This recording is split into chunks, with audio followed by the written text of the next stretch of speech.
Hi everyone, welcome back to Economics per se. We start another topic today, which is going to be money and inflation. Today's video will be an introduction to what money is or how we define it. So most people have a dream of owning a house, but do you think that the price that people paid in the 90s were the same as the price you would pay when you buy yours today or tomorrow? Prices change in the long run, and no good or service is exempt from this phenomenon, whether elastic or inelastic in their nature. This overall rise in the price level is called inflation and will be the subject of our discussion for the next couple of videos. Before we dive into it, let me tell you about the mother of all inflations. In the years immediately after the Second World War, there are accounts of people not being able to afford a loaf of bread with a basket full of German marks. This kind of inflation is called hyperinflation. More recently, Zimbabwe has been the victim of this occurrence. Unfortunately, these are not natural and can be avoided if the right measures are taken. But before we discuss what causes inflation, we must first understand what money is. First of all, for you as economists, being wealthy should not mean having money. For us, money is defined in a much more narrow and definite sense. Money is just one's stock of assets that can easily be used for a transaction. There are three functions of money. Let's start with number one, which is money is a store of value. What does this mean? With money, we can transfer purchasing power from today to 10 or 100 years in the future, as long as that money is still recognized. Here, you would be right to say that it is an imperfect store of value since its purchasing power decreases with inflation. Nevertheless, the purchasing power still remains. The second feature is that it is a unit of account. What does this mean? Now, thanks to money, we are able to quote prices and quantify our debt, right? The unit in which it is accounted does not fluctuate. So that's the reason. Number three is that it is a medium of exchange. Before money, humans conducted trade through a system called bartering. This is where two economic actors or more exchange one good for another. Say you own a sheep, you're tired of lamb and would like to try some chicken, but you don't have any. Luckily, your neighbor does, so you decide to trade with him. How many chicken is worth a sheep? Worse yet, how many parts of a sheep is worth a chicken? Moreover, what if your neighbor doesn't want lamb? He might want beef. Barter, thus, relied heavily on the idea of something called double coincidence of ones. See, with money, such troubles can be avoided. Money makes indirect transactions easily possible. We know the functions of money now, but how many types of money are there? Firstly, look at what we call money today. It's basically a piece of paper that the government prints, right? And the government has told us to put our faith in it. If they weren't widely accepted, we wouldn't care for them at all. Such money that have no intrinsic value is called fiat money. Now, number two.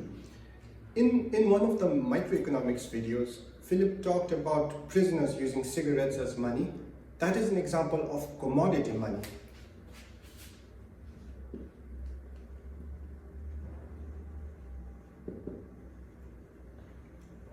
Commodity money. So this is where people use a certain good as the medium of exchange, and gold is actually the best and most prominent example of this. Since our money is based on fiat, the one we use today, it would make sense that the government be the one producing it, right?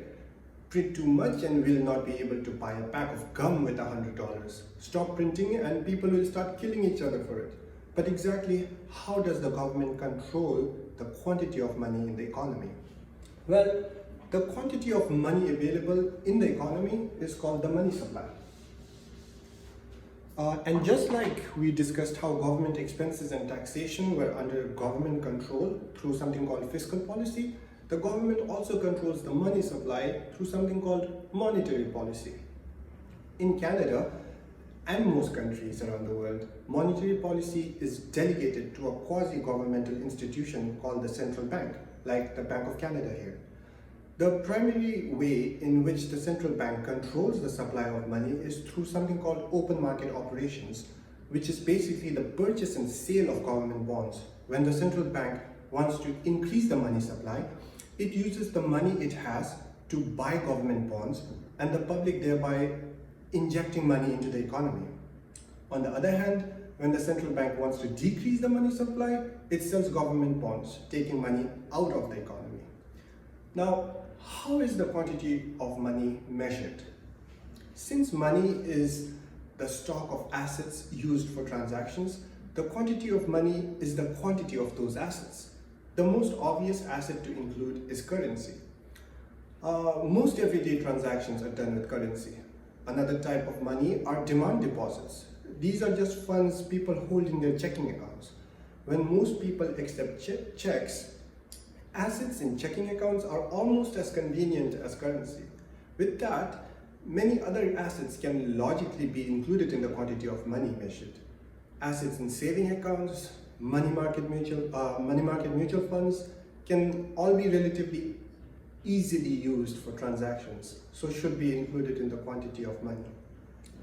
But since the inclusion of all these assets are arguable, more than one measure of the quantity of money is available.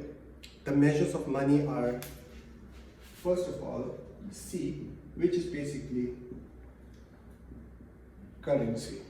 This includes only currency. The second one is M1. M1 includes currency plus demand deposits, travelers' checks, and other checkable accounts. I'll say DD for demand deposits, traveler checks, and C, checking accounts. The third kind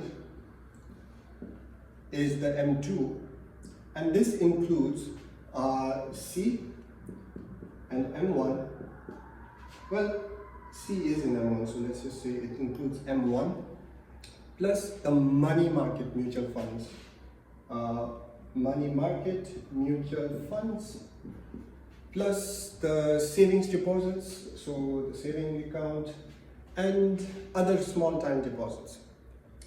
The most common measures for studying the effects of money on the economy are M1 and M2.